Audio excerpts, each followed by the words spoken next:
I have my Weft interfacing.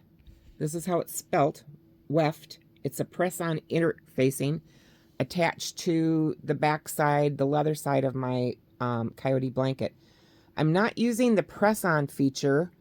I've pinned this down in spots where my sewing line, like row 1, right here joined to row 2. So I've got that on that seam line pinned, each row going down. So I know have got a good spot to tack it with. I'm going to be tacking this about each one of those pins, which is about maybe a foot or so apart. I want to show you this Weft interfacing.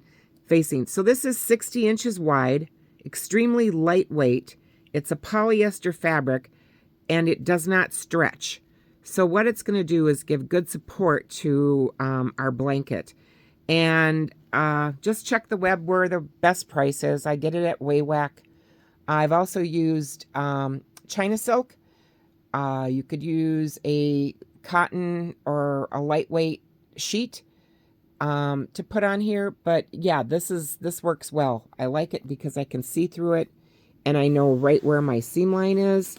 So when I go to tack this, I'm going to tack it with a long running stitch on my fur machine, so it's going to stay right where it's at. I use a number 3 safety pin on my projects because it's big, it's easy to find, they've got sharp tips. I also get this at Samuel Bauer Unlimited Furrier Supply, and I get the big box because this will probably last me like maybe 2 or 3 years if I drop a few and whatever. But yeah, I like to use those. So the other thing I've done is I've taken the outside edge of my blanket, and I had that marked with a pen right here, and I put cold tape on the outside edge. Cold tape is a fabric tape that has an adhesive backing, so it sticks where you put it down. You take your tape, you've got your cut line marked, you put it on the edge, you unroll it, and it'll stay right where you put it until if you need to, you can take it off. It comes in a couple different widths. I like the narrow width if I'm doing something that has a lot of curves, like on the edge of a mitt, thumb, or that type of thing. But I use usually the 3/8 inch width on normal sewing. So Samuel Bauer Unlimited for your cold tape. And I don't know, I suppose it's like maybe $7 a roll. It's got 50 yards on it. It lasts quite a long time. So we're going to, after I've got this ready to go, we're going to take, and I'm going to use on this seam line, my cheesecloth or weft cloth is going to get attached right to my seam line when this is cut, and I'm going to sew all of this to the lining. So it's going to be like 3 layers together. So what I'm going to do next is tack this, then I'm going to flip it over. We're going to wet glaze the fur, brush it out, and I'll show you how I tack this at the pin lines on my fur machine in a little while. This is how I tack the weft cloth to my Coyote. So I go up and I loosen my tension quite a bit. This is your tension disc. And then I come over here and I lengthen my stitch length quite a bit also. So it's back from the center mark here to like right there. It's kind of a bad angle, sorry. So I've got it back quite a bit. And that's going to give me a longer stitch. When I get the stitch done, what I do is I run my finger over it and it flattens out. It smooths out. So you don't even see it. And you don't feel, there's no ridge. And it's kind of like a basting stitch. So this isn't even on a seam. But if this is on a seam, there's my stitch.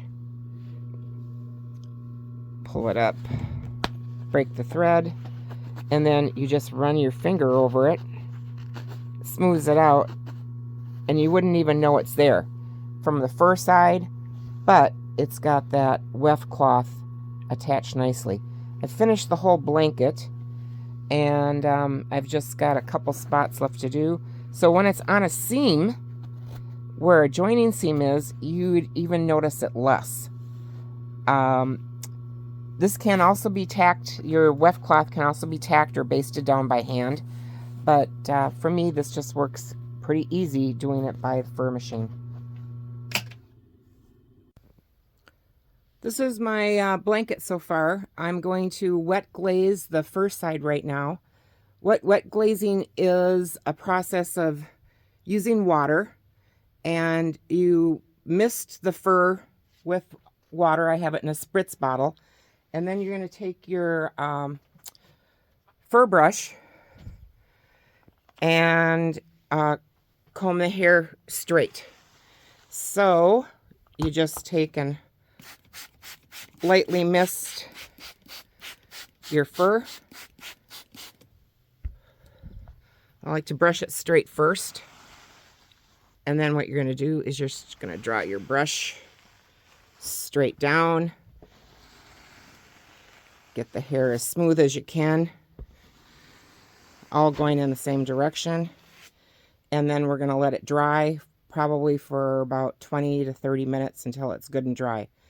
And it just helps keep those rumpled hairs straight. And this is the best time to do it. When I'm finished with the blanket, I put on another glaze that's called a finishing glaze. And it's kind of like a cream rinse. And it feels really silky smooth, but that's the last thing. It's also a concentrate liquid that I get at Samuel Bauer Unlimited. But for this step, it's just plain water, light mist, in a spritz bottle, and a good fur brush. And this helps get away all those loose hairs too that are trapped in there.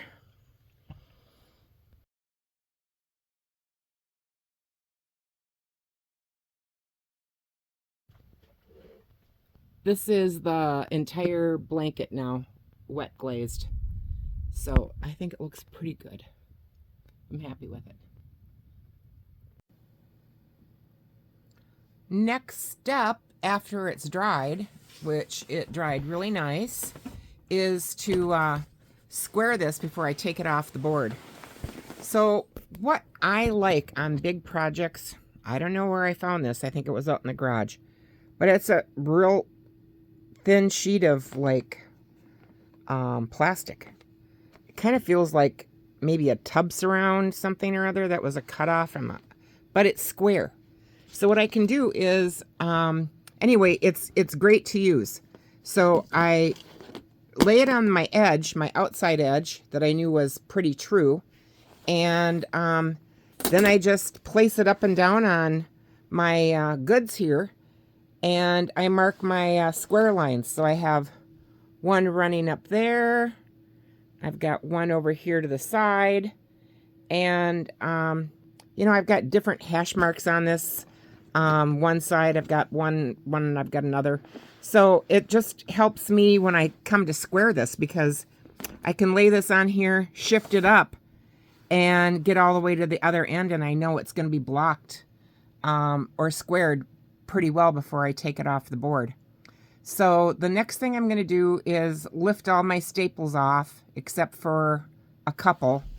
And this is my favorite tool for removing staples. You know, it's from an Office Supply Spot. It's called Boss Stitch. It's got a nice tip. It's lightweight. It feels good in your hand. It's not going to hurt your hand after a while. And the staples, they come up and they're easy. And it's got kind of like a little trough in there. You can see that. So you can go through, and it's also magnetic. So the staples stay in there. They don't fly all over the place. Anyway, I'm going to remove the staples off of this. And then before I take it off the board, I'm going to put cold tape on this edge that I drew all the way around. And then I'm going to pin on my weft cloth. So I have that in place, and I don't have to lay this back out again to get it flat to put all that on. What would be so nice is if this was only a 8-skin blanket. If this were only an 8-skin blanket, I'd have it done, because it would be here to that middle line, or that second line up there, and I'd, have it done. So for 8-skin blanket or 6-skin, this would be a pretty easy project. I just had to make it bigger. So bear with me.